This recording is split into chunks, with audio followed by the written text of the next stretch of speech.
ये कहानी उस भरोसे की है जो कभी टूटा, उस उम्मीद की है जो अधूरी रह गई। ये कहानी उस राज की है जिसने देश को सबसे ज्यादा प्रधानमंत्री दिए, लेकिन खुद कभी प्रधानमंत्री की प्राथमिकता नहीं बन पाया।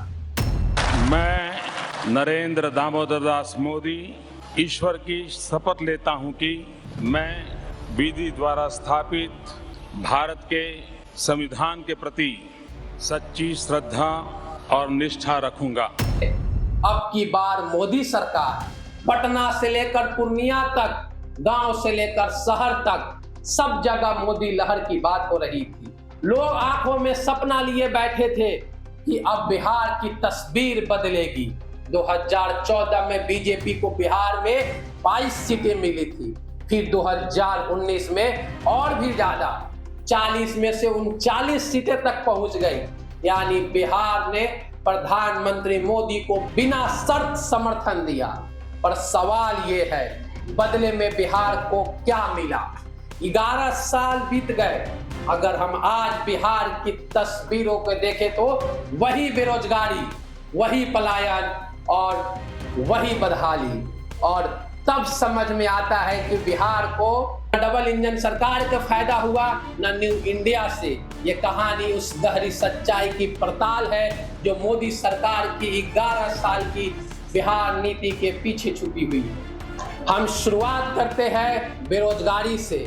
बिहार के एक छोटे से गांव में रहने वाला नीरज बीए पास है, कंप्यूटर चलाना जानता है, लेकिन रोज 12 किलोमीटर साइकिल चलाकर ये पूछने जाता है कि पोस्टमैन की वैकेंसी आई कि नहीं। ये सिर्फ नीरज की कहानी नहीं है, ये लाखों बिहारी युवाओं की कहानी है जिन्हें मोदी सरकार ने हर साल 2 करोड़ नौकरी का वादा दिया था। यानी 11 साल में 22 करोड़ नौकरियां।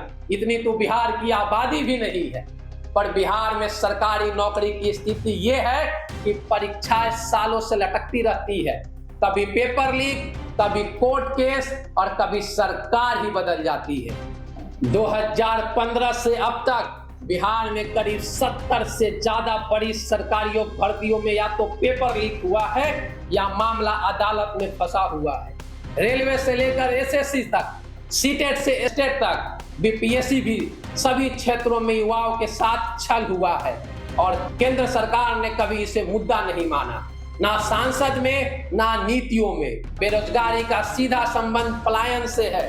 हर साल बिहार में लाखों युवा दिल्ली, मुंबई, गुजरात, पंजाब जाकर काम करते हैं। ये वो लोग हैं जो मजदूरी करते हैं, होटल में काम करते हैं, ईंट भट्टों पर जलते हैं। जब महामारी आती है तो इन्हीं को सबसे पहले भूखा प्यासा सड़कों पर चलता हुआ देखा जाता है। याद कीजिए 2020 का लॉकडाउन। बिहार के लाखों प्रवासी मजदूर पैदल भूखे बेबस अपने गांवों की ओर लौटे। पर मोदी सरकार क्या कर रही थी? ताली थाली दिया मोमबत्ती और डिजिटल इंडिया का वीडियो जारी कर रही थी। क्या मोदी सरकार ने कभी प्रवासी मजदूरों के लिए अस्थायी नीति बनाई?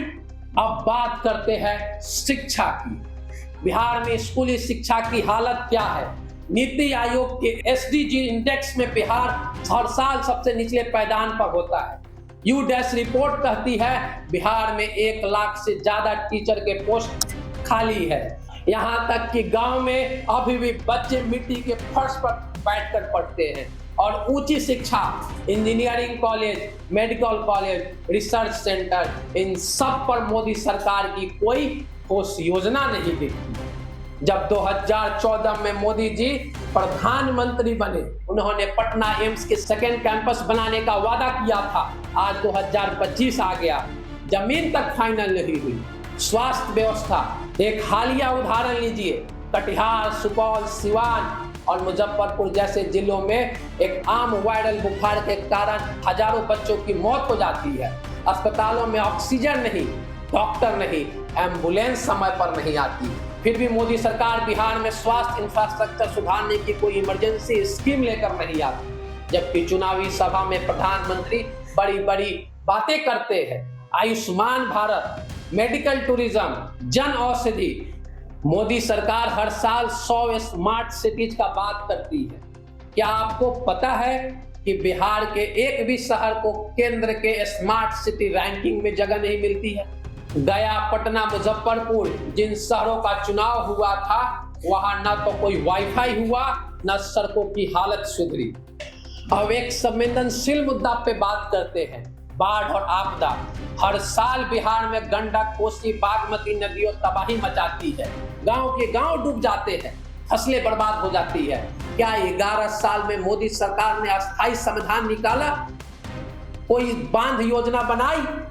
कोई नदी प्रबंधन प्रोजेक्ट आए? राहत के नाम पर सिर्फ ट्विटर पोस्ट और 1-2 फ्लाइंग हेलीकॉप्टर विजिट।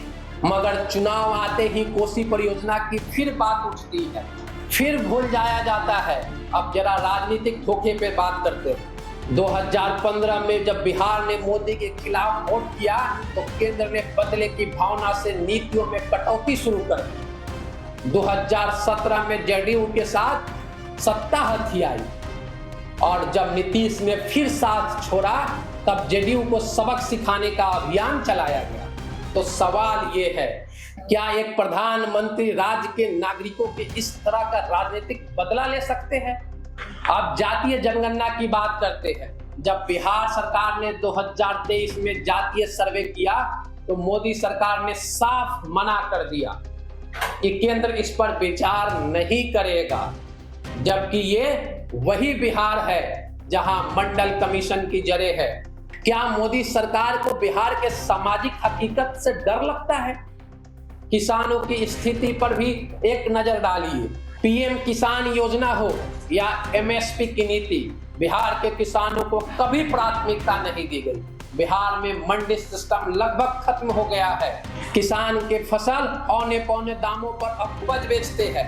केंद्र की नीतियां पंजाब, हरियाणा के लिए बनती है, लेकिन बिहार के किसान सिर्फ चुनाव के नारों में आते हैं, जय किसान के नारों में, जमीनी नीति में नहीं।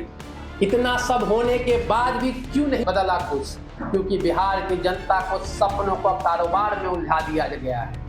विकसित बिहार और विकसित भारत के सपने दिखाए जाते हैं, जबकि गांव की गलियां अब भी कीचड़ है। विकास के नाम पर वोट तो ले लिया जाता है, पर विकास पहुंचती नहीं, बस मुन्नी पहुंचती है। अब सवाल उठता है, इसका हल क्या है? सबसे पहला हल जवाबदेही। बिहार के सांसदों और केंद्र सरकार के मंत्रियों से साल दर साल रिपोर्ट कार्ड की मांग की जाए। आरटीआई, जन आंदोलन और सोशल मीडिया के जरिए दबाव बनाया जाए। बिहार को विशेष राज्य का दर्जा दिया जाए। पलायन रोकने के लिए केंद्र सरकार को एक नेशनल माइग्रेशन पॉलिसी बनानी चाहिए, जिसमें रोजगार, स्वास्थ्य, आवास जैसी बुनियादी सुविधाएं सुनिश्चित हो। चौथा, केंद्र को बिहार के लिए एक पुनर्निर्माण योजना बनानी चाहिए। जैसे दिल्ली के लिए यमुना एक्शन प्लान है, वैसे ही बिहार के लिए गंगा बाढ़ नियंत्रण और शिक्षा व्यवस्था पुनर्निर्माण के लिए योजना होनी चाहिए। और सबसे जरूरी, बिहार के लोग ये समझे कि दिल्ली की सत्ता तक उनका वोट तो जाता है, उन्हें हक है सवाल पूछने का, हिसाब मांगने का। 11 साल का भरोसा अब 11 सवालों में बदलना चाहिए। मोदी जी, आप जब बिहार आते हैं तो रामायण और महाभारत की बात करते हैं, पर क्या आपको पता है कि मिथिला के लोग हर साल बाढ़ में फंस जाते हैं? क्या आपको पता है मगध यूनिवर्सिटी के छात्र डिग्री के लिए कोर्ट में केस लड़ रहे हैं? बिहार आपके लिए सिर्फ वोट बैंक नहीं है, ये भारत की आत्मा है, और इस आत्मा को अब सिर्फ भाषण नहीं, नीति चाहिए। अब जनता तय करेगी, एक बार फिर भरोसा दे या हिसाब मांगे। जय बिहार, जय जय बिहार। बहुत बहुत